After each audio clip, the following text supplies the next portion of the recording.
Terima kasih. Alhamdulillah. Asyhadu an la ilaha illallah wa asyhadu anna Muhammad Rasulullah. Allahumma salli ala sayyidina Muhammad wa ala alihi wa sahbihi wasallim, amma ba'd. Yang kami hormati Bapak Direktur dan Bapak Komisaris dan Ibu Direktur serta kru yang ada. Yang kami hormati Bapak Hukum Tua beserta Ibu, tokoh-tokoh agama, tokoh-tokoh masyarakat, dan juga yang kami hormati Bapak Haji Lahros selaku Komisaris KPU Minahasa Utara juga siap hadir di sini. Terima kasih Pak. Selaku tokoh Bajo juga yang kami hormati tokoh-tokoh Bajo yang ada di pesisir di Sulawesi Utara. Alhamdulillah pada kesempatan ini kita semua niat tamu, kita semua senang sana udah tekem itu. Mohon izin kita akan memperbandingkan bagaimana bahasa Bajo dari Kalimantan Sulawesi dengan dari Kalimantan dan dari Pulau Nain. Izin Pak, sedikit saya akan kisahkan bahwa Bajo yang ada di Pulau Nain ini berasal dari Sumatera, Jawa, Kalimantan, Sulawesi, Maluku, negara tetangga Filipina dan Sabah Malaysia. Mereka sudah ada di Pulau Nain ini. Kemudian dari data yang saya peroleh dari mbok kami, bahwa Pulau Nain ini ada sedikit melenceng daripada nama Nain. Sebenarnya menurut sejarah bukan Nain, karena mbok dulu Pak, ini kan huruf Latin, huruf Arab Melayu. Karena ditulis Latin, bahkan iya nih sampai karena yang sebenarnya diusulkan oleh orang tua kita Desa Naim, yang artinya nyaman, senang dan nikmat. Karena itu tempat nikmat, para rezeki mah pulau itu. Nah iya kesalahannya Pak, karena yang nulis kena kaki tengah sendiri, jadi Naim. Jadi artikel sana Pulau 9, tapi mau kita baca itu Pulau Naim, pulau yang nyaman, senang dan nikmat. Ialah sejarah singkatnya.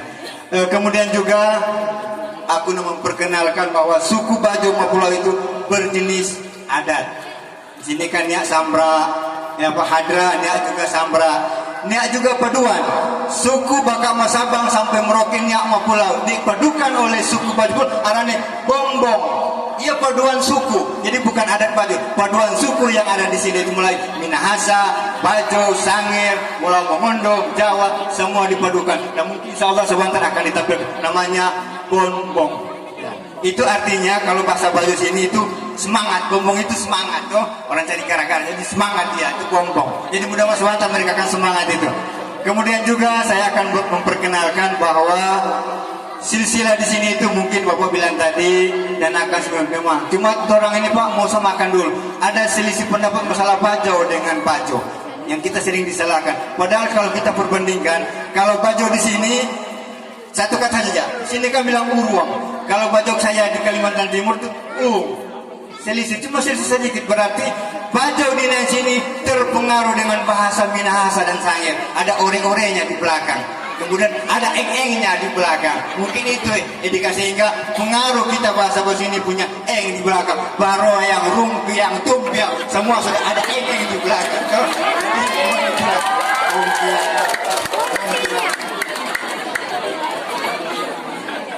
Kemudian juga rumpiang, baloyang, mohon izin Pak. Jadi cuman kalau ada dari Kendari kan di sini, Bajo Kendari ada. Nah, kalau ada dari Kendari, tolong sampaikan sebentar, karena ada kami dari Kendari, ada pemali ini piara karoreang. Ini namanya karoreang, lobster, pemali. Karena menurut kami Bajo Kendari, ini raja laut. Apabila orang itu suku itu, karena saya sudah alami, dulu saya pun nantang, pernah makan ikan ini, dapat penyakit semacam habis nafas, keluar darah saya. Karena makan ikan ini. Nah, jadi kata orang tua saya itu karena pemali itu orang ada punya sejarah dengan ini karoreang. Dan kemudian saya gali sejarah, ternyata di Pulau Nain ada gua ini karoreang. Tapi saya tidak bilang di sini karena sudah ada orang mati di dalamnya, Pak. Ada dia punya gua di sini, gua lobster. Terang sini ini lobster karoreang. Ada dia punya gua di Pulau Nain. Saya tahu dia punya gua itu. Tapi saya tidak mau bilang di sini karena sudah ada yang tewas di dalamnya, Pak. Ya, jadi mohon maaf itu ini sedikit saya sampaikan karena mohon maaf kepada namanya itu Pak, orang bilang bok melaut itu adat kita. Jadi kalau sama penyakit itu diobati dengan bok melaut gara-gara makan itu. Karena dia kan ada beberapa jenis karoreang, karama, maloy. karena banyak NN-nya masa kita. Nah, itulah. Jadi mudah-mudahan kalau andai kata dari Kendari ada dia punya penangkal, tolong mohon bawakan kepada kita supaya kita semangat juga tuh, jangan sampai kita kena. Karena saya sudah beberapa kali ke dokter waktu saya sakit itu, dokter tidak bisa menyembuhkan. Cuma ada kita punya dukun di sini, penghulu sini bisa menyembuhkan itu. Cuma ada yang bisa menyembuhkan itu. Nah, andai kata ada itu, tolong itu juga disiapkan supaya kita jangan sampai kena. Karena kita ini satu rumpun sudah. Dan akan sememun kita makmun mata si memu saya lagi na mereka orang. Tuh. Ya, jadi mohon itu ya. Kemudian akhir kata-kata, andai kata di dalam penyampaian saya ada yang kurang jelas, kurang penting, mohon ngai si padan bagi kita, saya mohon maaf. Akhir kata kaya dengan beberapa pantun. Ya. Nah, saya pakai pantun bahasa Bajonai, istilahnya Bajonai. Bagainya disambut beke di tele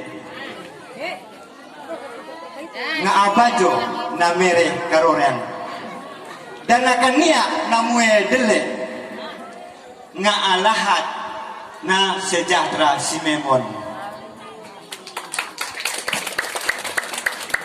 boy yang buat tibe boy keramat boy diinum si memon umat.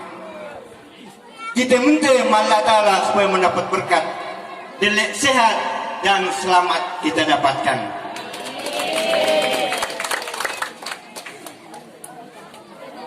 Mila dayang di peluang siang, di peluang lagi tebuak beke etai. Mohon anu paparaku tunggai teruang manian siang. Maafkan aku sebelum matai. Wabillahi wa syukran. Wassalamualaikum warahmatullahi wabarakatuh. Manfaatnya kami datang ke sini untuk sosialisasi itu, kami terutama terima kasih kepada Pak Menteri atas permen nomor 12 itu sangat membantu masyarakat. Adanya sosialisasi ini supaya masyarakat lebih tahu bagaimana budidaya yang bagus, bagaimana juga nelayan itu bisa menghasilkan budidaya yang lebih cepat. Sehingga kami datang ke sini sosialisasi dimanapun tempat orang Bajo kami akan datangi, terutama dulu di Nain ini, di Pulau Nain ini, seperti itu, Bu. Ya, konsep kami ke depan itu yang mana itu masyarakat yang tidak mampu kami bantu berikan itu alat tangkap, kemudian yang kurang kami lengkapi, kemudian ke depannya itu bagaimana itu masyarakat ini bisa lebih maju lagi, tidak lagi ketinggalan, khususnya orang-orang Bajo itu harapan kami seperti itu. Kalau dari laporan keseluruhannya koordinir kami di sini kurang lebih 10.000 nelayan yang ada di sini di sudut ini. Tapi di desa Naik ini kurang lebih 2.000 yang mendaftarkan diri sebagai nelayan mitra kami di PT Matahari Indah. Nah, kalau dari sisi ekonominya itu kita misalnya kita memanfaatkan itu nelayan, mereka menangkap itu, kemudian kita beli dari nelayan misalnya 10.000, kemudian kita besarkan itu kita kerjasama dengan nelayan. Nanti hasilnya itu kita bagi dua dengan nelayan, seperti itu untuk budidaya. Tapi untuk penangkapan bibit lobster itu 90% keuntungan itu perusahaan akan dikembalikan kepada nelayan. Seperti itu kami mengibarkan kepada nelayan itu 90% keuntungan kami dari perusahaan ini. Jadi berarti kan kalau mungkin saya tangkap ada dua pekerjaan mungkin. Pembudidayaan lobster, kemudian ada yang khusus untuk penangkapan. Ya, penangkapan itu. Itu seperti apa kira-kira Pak? Mungkin kita bisa dapat gambaran. Nah, gambarannya begini, nelayan menangkap itu bibit lobster. Yang benihnya itu karena pakai keterbatasan keramba, kami harus mengekspor lagi yang bibitnya itu yang hitamnya kami budidaya bersama masyarakat yang ada di Nain ini. Itu berapa persen Pak kalau benih lobster yang ditangkap nelayan itu berapa persen yang orientasi ekspor dan berapa yang akan dibudidayakan? Tergantung besarnya keramba. Kalau semakin banyak keramba, semakin sedikit itu ekspornya. Tapi kalau sedikit kerambanya, semakin banyak ekspornya. Seperti itu. Selama ini masa kita ini sendiri untuk produksi baik budidaya maupun penangkapan benih lobster ini lebih banyak orientasi. Mungkin berapa persen perbandingannya yang budidaya kemudian dijual di Indonesia saja dan yang kami dulu di permen yang lalu itu kami lebih banyak budidaya. Itu pun budidaya kami secara tersembunyi, tidak diketahui oleh aparat, tidak diketahui orang. Ini kami simpan di dasar laut, sehingga kami begitu hasilnya kami jual juga secara ilegal, dan itu kami numpang di hasil tangkap nelayan yang dilegalkan, sehingga kami bisa menjual karena dulu keterbatasan permen yang kami ini kan seperti itu. Pakai yang lebar 1 meter, panjang 2 meter, lebarnya 5%.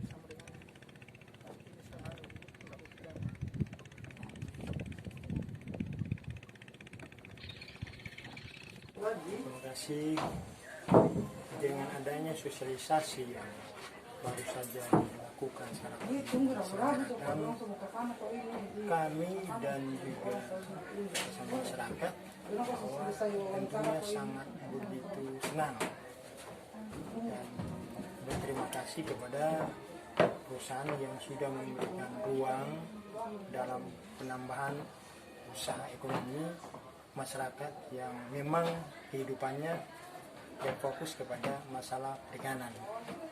Sehingga intinya dengan adanya sosialisasi ini mudah-mudahan bisa terlaksana dan bisa tetap jalan agar kami atas nama pemerintah juga masyarakat lebih giat untuk mensupport kepada masyarakat kami dalam bekerja dan berusaha apa yang menjadi program daripada pemerintah sekarang ini berdasarkan penyampaian daripada pimpinan perusahaan yaitu dari pemerintah ini yang sudah disampaikan tadi.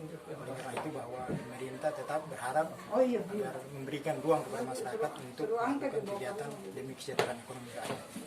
Kira-kira kalau untuk masyarakat nelayan di sini, mereka juga ini juga terbilang baru. Seperti apa mungkin mereka responnya untuk Kalau dilihat dengan keadaan sekarang sangat positif meresponnya. Bahkan terlihat begitu bersemangat. Di saat tadi diberikan sosialisasi dengan contoh-contoh yang sudah dilakukan oleh pimpinan perusahaan, sampai pertanyaan-pertanyaan yang sangat begitu bagus dilontarkan, bahwa kesimpulannya bahwa responnya masyarakat sangat begitu baik. Terima kasih. Kira-kira berapa banyak masyarakat yang nelayan di daerah ini? Seperti yang kita ketahui bersama, di sini kan dari jumlah penduduk yang ada dari 700 kakak berarti kurang lebih 3.000 penduduk ya. Nah, secara kalkulasi kami bahwa pada umumnya memang masyarakat di sini boleh dikatakan nelayan semua. Iya. Jadi apa yang menjadi pergerakan daripada pekerjaan nelayan, ya jelas tentu mereka turut serta dalam melibatkan sebagai nelayan yang giat melakukan pekerjaan ini. Pak, mungkin kalau gambaran terkait masyarakat nelayan ini lebih banyak dia sebelum mungkin berencana untuk budidaya lobster, dia masih lebih banyak penangkapan ikan tradisional begitu atau seperti apa Pak? Kalau sebelum dengan adanya sosialisasi lobster ini kan awalnya masyarakat kita yaitu banyak sih dalam arti kata tetap mengarah kepada satu fokus pekerjaan yaitu perikanan dari penangkapan ikan dan juga budidaya rumput laut.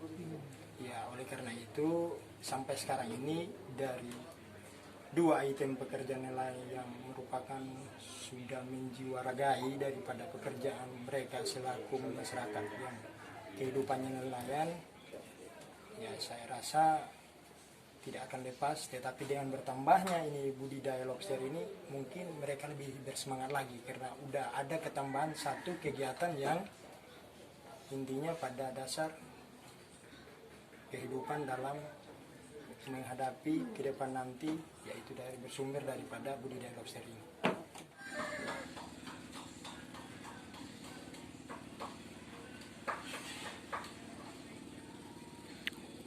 Kalau saya salah satu pembawa aspirasi masyarakat Pulau Nain, yaitu nelayan Pulau Nain, dengan anjaunya rumput laut gara-gara COVID-19, rumput laut di Pulau Nain itu sangat turun drastis. Begitu munculnya PT Ataita Indah, kami masyarakat Pulau Nain bahkan seluruh yang lain yang ada di Pulau Nain merasa sangat bersyukur, antusias sekali, begitu sangat apresiasi kepada PT Ataita Indah yang sudah muncul ke desa kami yang tercinta ini. Pak, kira-kira kan ini mungkin Bapak selama ini perikanan belum membudidayakan budidaya lobster. Kira-kira sudah ada gambaran tidak seperti apa nanti ke depan untuk kemudian beralih menjadi mungkin nelayan yang juga fokus di budidaya lobster? Ya, kalau kami di Pulau Nain ini itu berfokus kepada nelayan perikanan ikan. Tapi begitu munculnya lobster, penangkapan lobster atau membudidaya lobster yang ada yang dibawa oleh PT Ataita Indah ini, kami masyarakat sangat antusias. sangat antusias, sangat berterima kasih, dan mungkin dengan adanya budidaya lobster yang dibawa oleh PT Ataita Indah ini sangat menunjang ekonomi dan akan menambah ekonomi per kapita masyarakat Pulau Nain.